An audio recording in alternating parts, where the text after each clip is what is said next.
I don't know if I ever can. I don't know if I ever can sell crosses.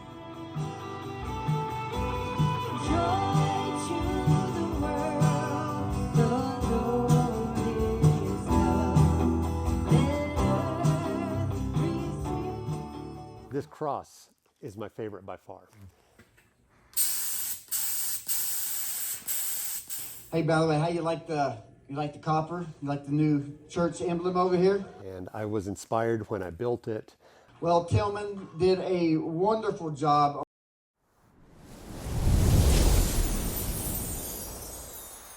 Hey guys, Copper Tillman here. I hope everybody's having just a great day. This video is going to be one like I have not done before. In 2008, my church went through a major renovation. We pretty much like tripled the size of the church. In that process, nearing the end of it, I built several things for the church. One was this water feature. In addition to that, I built this coffee bar, which has the copper top, and then it has an antique galvanized base on it. But of all the items that I built, this cross is my favorite by far. It turned out just so beautiful, and I was inspired when I built it. I'll get to that a little bit later. But it has hung there in the front of the church for 17 years already. Wow. A couple of months ago, we started remodeling the stage area, the platform of the church. We had a lot of ideas thrown around. I mean, you know, our church organization emblem, it didn't really fit, or, you know, a Christian fish. But then I thought, now all the guys won't be paying attention to the sermon. They'll just be thinking about fishing. So that was out. Pastor had a great idea. He goes, why don't we put our own church logo up there? And this is the logo. It's really, really simplistic in nature. And I have come up with a design to take the mountains of our logo to bring it into a 3D effect. And hey, I'm in the shop this morning. I'm all by myself. And we are going to get started on this and see how I can pull this one off. So I haven't really done a whole lot of design work. I did do one thing, and some of you I know are going to laugh. I just took a paper, I taped it right to my monitor screen, and then I just traced it out. So here's our logo, and we're going to put this on copper. Now, I did a little grid work on it, so each one of these little tiny squares on there represents 2 inches. So now I'm just going to put 2 inches on the piece of copper, and then we're going to trace our back, and then we're going to add our 3D dimension for our mountains. But before we do that, first thing I want to do is I want to build this ring. So the cross is 6 foot wide, 9 foot tall. And I want to kind of balance that with this piece that we're doing. So from the edge of the mountains to the edge of the mountains, I'm going to go about 6 foot. The ring of copper is about 6 inches narrower on each side. So I need about 5 foot. Copper is 36 inches by 10 foot. So I'm going to do half of the ring out of one piece and then the bottom half out of another piece. And we're going to put that seam behind the mountains so it looks seamless. Okay, I got a screw set. If you've ever wondered why your tape measure has that little slot on the end of it, this is why. You can put it right onto a nail head or a screw head. Okay, have the half radius done. I'm gonna start just cutting it out.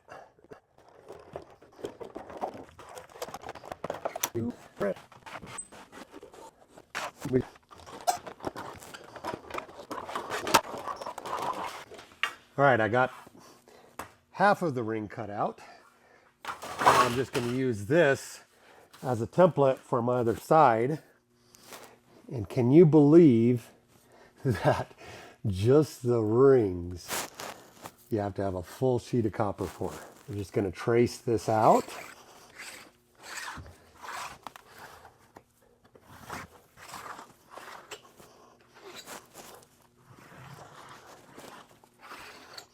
Now I'm just going to buff them out because I got fingerprints on them and some little scratches and stuff. So before I bend that roll on it, I'm going to just buff it, and then we're going to jewel it. I guess that's what we call it. If you remember the cross that I did, here is, here, let me show you a picture of it. We're going to match the finish of the cross that I did. And it's kind of a brushed finish on there and then clear coat. I call it jeweled. I'm not really sure if that's the proper terminology for it or not, but hey, let's go with it, right? But before we jewel it or brush it, I'm going to buff it. So I have some 4/0 steel wool with the 4 zeros, and it just takes all the little fingerprints and micro scratches right off of it without any issues at all. Now we're going to go with the jeweling process.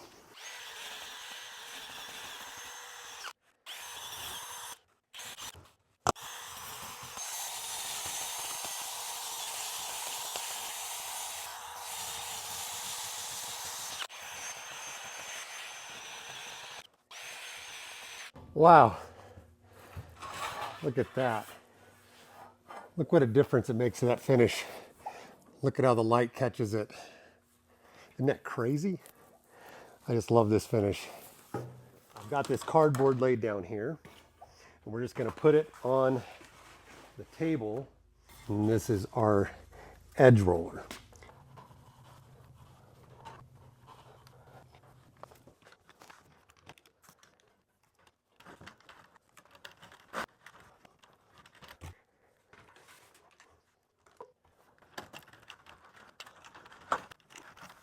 So now that I have both of these flanges bent partway, I'm going to notch them. So this little V-notcher will remove a little triangle of material, and that will allow me to take it the rest of the way over to bend it all the way around.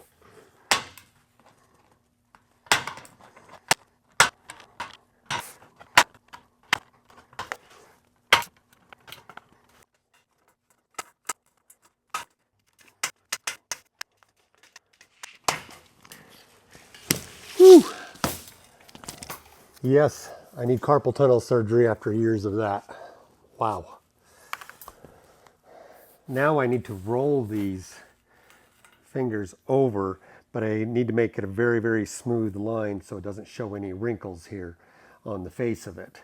So I have a big, heavy flat called a flat anvil, and I'm just going to put it in there against that, and I'm just going to tap it around. All right, I'm done with both halves of the circle. Lay them over here. Now I'm going to start doing the layout for the mountains. So I have this little drawing of the shape I want of our logo, and I have a grid that represents every 2 inches on here. So I have it all laid out. And my square is exactly 2 inches wide, so this is a real simple process. We just put it right on the line of the previous one.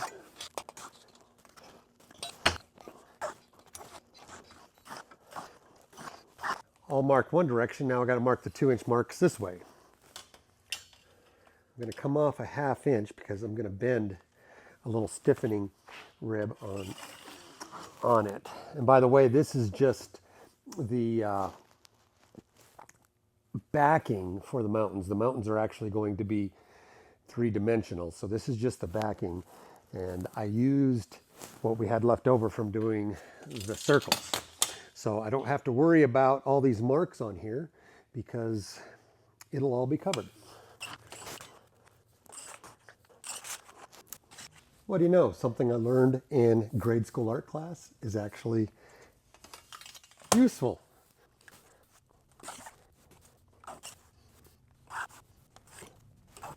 Now that I have the grid all marked out on the copper, all I had to do was make all the correlating spots. So what I'm going to do now is just mark it out.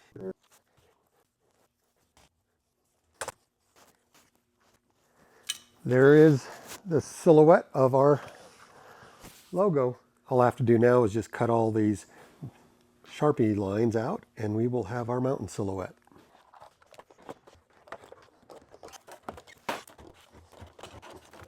Well, there it is. This is the backing silhouette.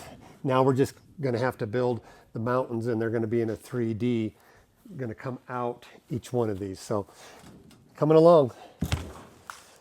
All right, I've had enough for today. I came in on a Saturday. I'm going to finish this next week, but I'm going to show you how far along I got.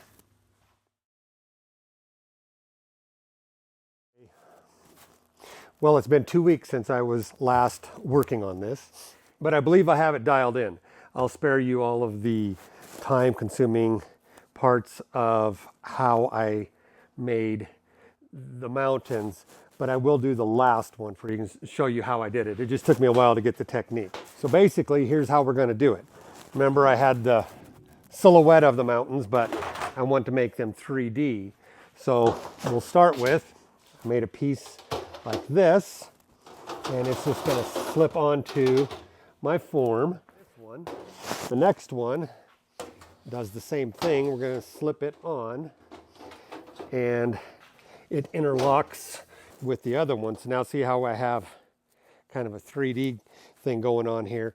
Just have to make this last one, and I saved that so I can put it on video here of how we're going to accomplish that. So here we go.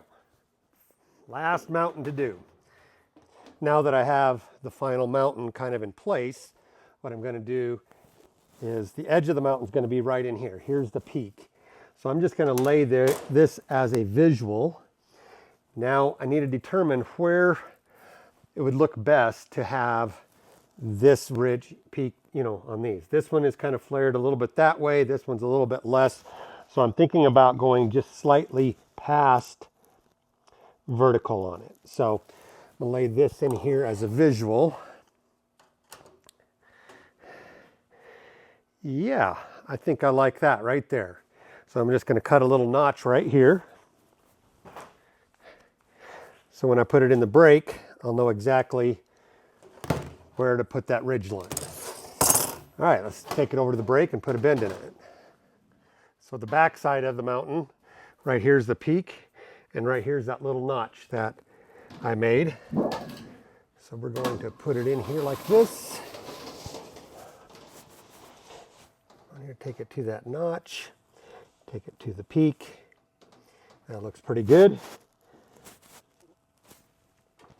And we're just going to give it a real slight bend, just to represent a peak coming down. Now, what I got to do is figure out where the edge of my template comes in here and cut and put a 1-inch fold on the back side of that. All right, I have my ridge line coming down from the peak. Now I'm going to interlock it into the back of our template and onto the mountain next to it. All right, I got it all lined up. There's where the final bend goes. I am going to cut it 1 inch larger so that we can fold that underneath and have the tab on the back side to solder the whole thing together. I'll be right back, just going to go bend this. Got the mountains all formed now, except for the bottom where they bend down and go underneath the template. But I need to buff them before I jewel them. We're going to match the cross and the circle with the brush marks on it. So I need to buff them all out, just kind of get any sort of residue off of them and get them all cleaned up, ready for buffing. I don't have to worry about them being perfect because the jeweling effect, the wire brush on the drill is really going to do a number on the surface to give it that swirly wired look.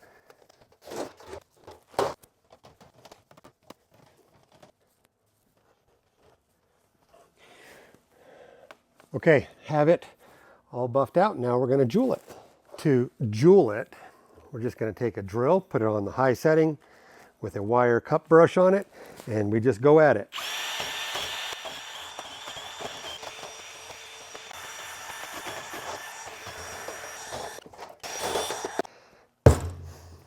Just like that.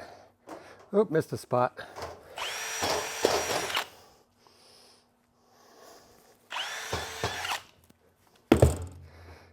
That's so cool. Look at how the light catches that.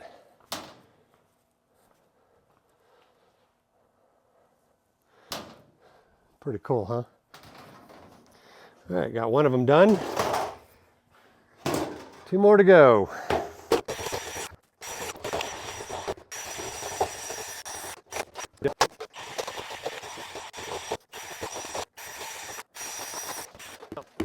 Third mountain, all done. Wow, so cool. All right, now I'm just need to bend these bottoms under so it's one straight line for the foundation of the mountains. Well, that was just great. I was working away on this thing, assembling it. Didn't realize my phone battery had died, so a bunch of footage I didn't get, but hey, look at this thing. Isn't that cool? Now, we just gotta finish the ring and it will go around the thing just like that. How cool is that, huh? But I am tired. This took a lot longer to assemble than I anticipated, so I'm probably gonna call it a day for this Saturday. Hopefully it doesn't take another 2 Saturdays for me to finish it, but it's gonna be cool when it's done.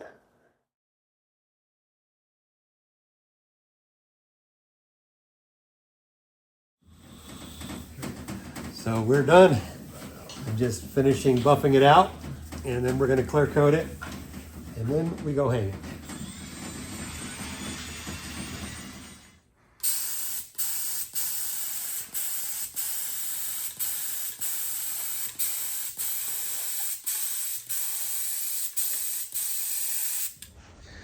So we're working on the cross now. We're putting on the LED strip lighting on the back of it.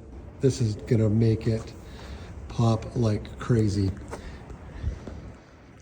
We're putting it right up here on this black wall, so I can't wait to see it. Got the LED lights all hooked up into the mountains. How cool is that? Moment of truth. Look at how big this thing is. Remember when I was cutting it all out in the shop? It did not look anything like this. This is beyond my expectations. This is pretty cool. Now let's see if I can get up the ladder without dropping the thing. I shouldn't say things like that.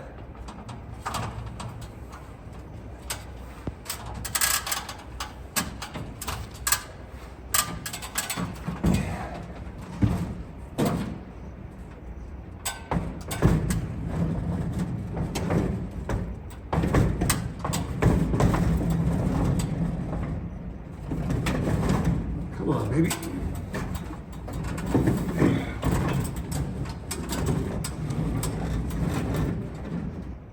Oh, we got a wire on the back side of it.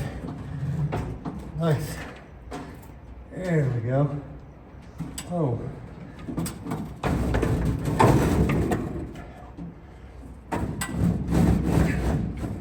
There. What do you think? Nice. Nice. All right, let's hook the transformer up. You ready for the light? See what she does.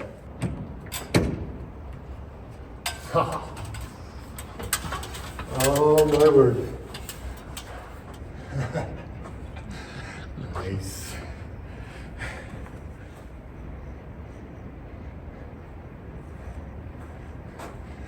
What you think, guys? Check it out. Red, green. Ooh. Oh.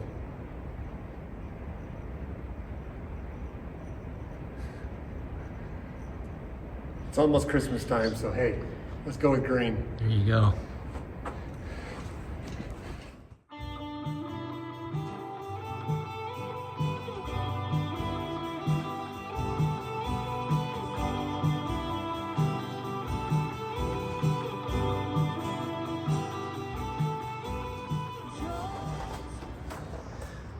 Well, guys, it's time to rehang the cross. We actually put the LEDs all the way around in it. And before, in the pictures that I showed you before, it didn't have the lighting behind it. We put in an extended jambs on it so that it sticks out further. We got some mounting brackets to hold it square. Really excited about this. I actually I actually need to tell you a story about this cross. I built this thing, we were just talking about it. I thought it was 2008, but it might have been closer to 2010, 2008 when I built the water feature. But I think we waited a couple years before I built this for the church. But, you know, it was an interesting story. When I was building this, and I don't know, I had an experience. And I don't even really know how to explain this experience. Was it a spiritual experience? Was it a physical experience? Was it an emotional experience? Or was it a combination of all of them?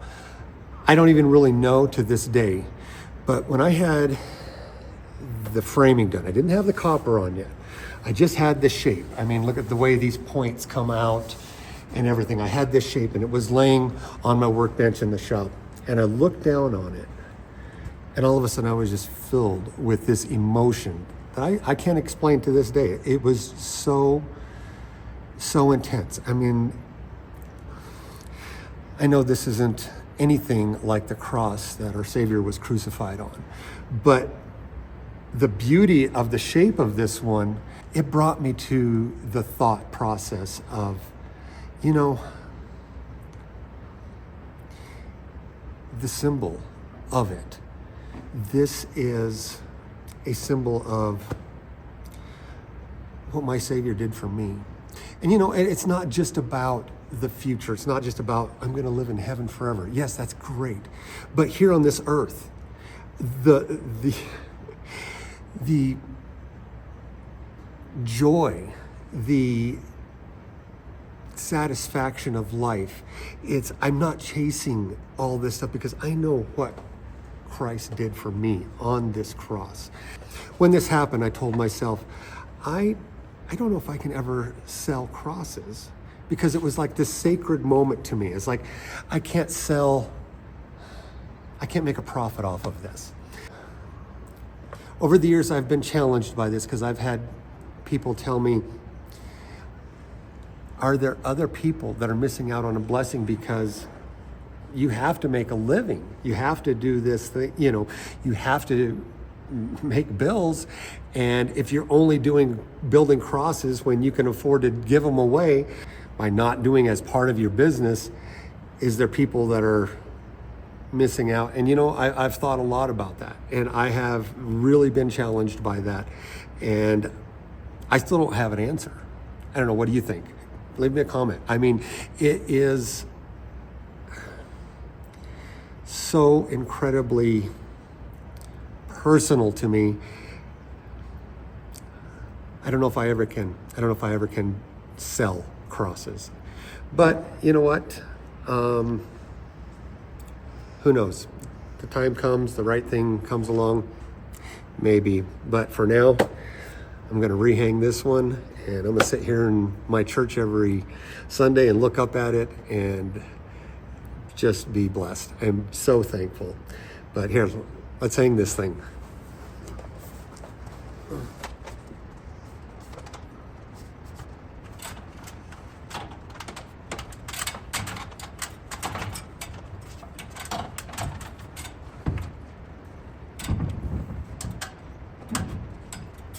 Does that look centered? To your right. What's that? To your right. Go that way? Yeah. Just a tiny bit. It's vertical? That looks pretty close. Close isn't good enough. Is it right? I can go get the bubble stick. I was kidding. All right. You got that transformer? Yeah. Yes, sir. You guys ready for the light? Let's see if we can get this going. There we are.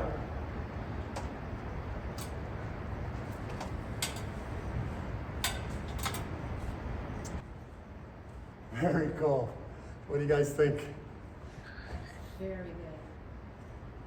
Is the color changing working? Oh yeah, there we are. You know how to adjust the gain?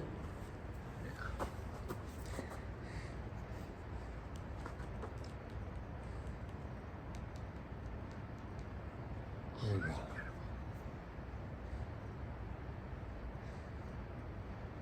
That's pretty sweet. So on that one, we have a ring legs that are on the back side of it. So it creates a really sharp shadow.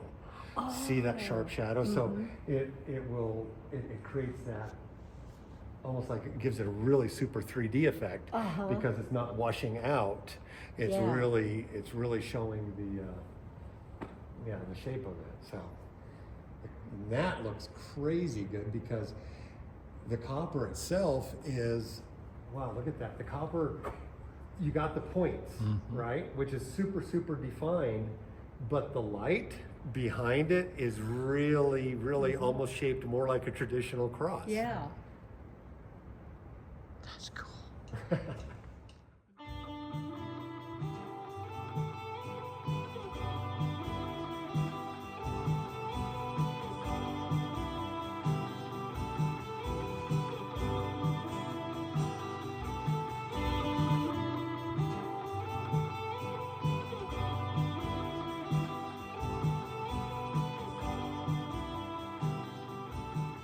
Hey, by the way, how you like the copper? You like the new church emblem over here?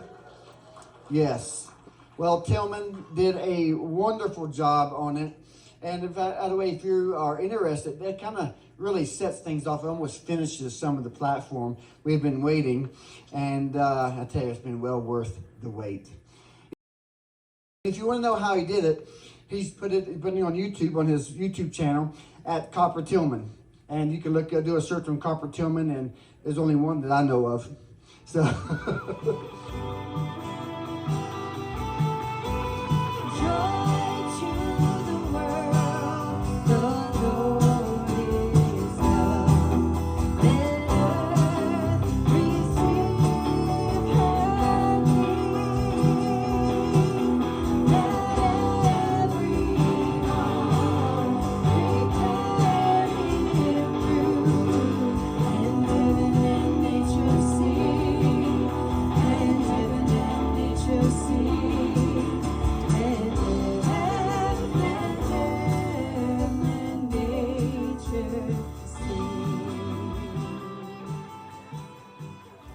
Interesting little side story here. When we were building the cross, we were trying to get the lights to go all the way around the exact perimeter of it.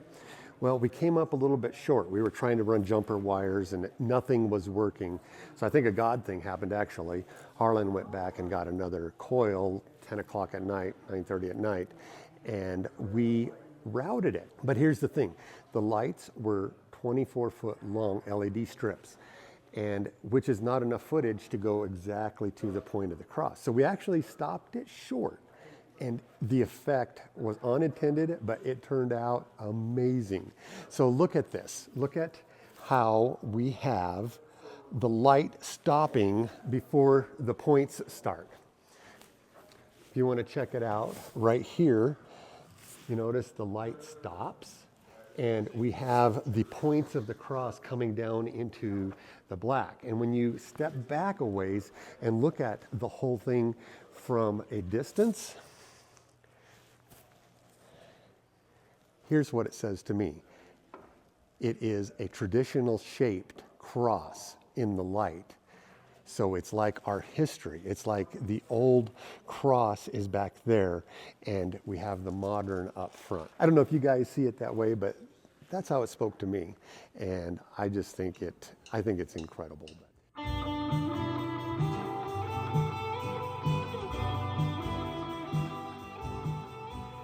All right, guys, this one is coming to an end.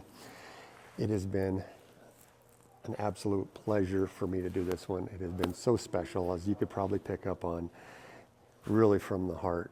And what I said earlier about living a life given to Christ, our Savior, the death on the cross, all of that, it's not just for a future in heaven, even though that's great.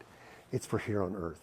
My life is so much more fulfilled. I have joy, I have peace, and the trials and the stuff that comes along every day, I know that I don't have to bear that alone because of the work that he did on that cross for me.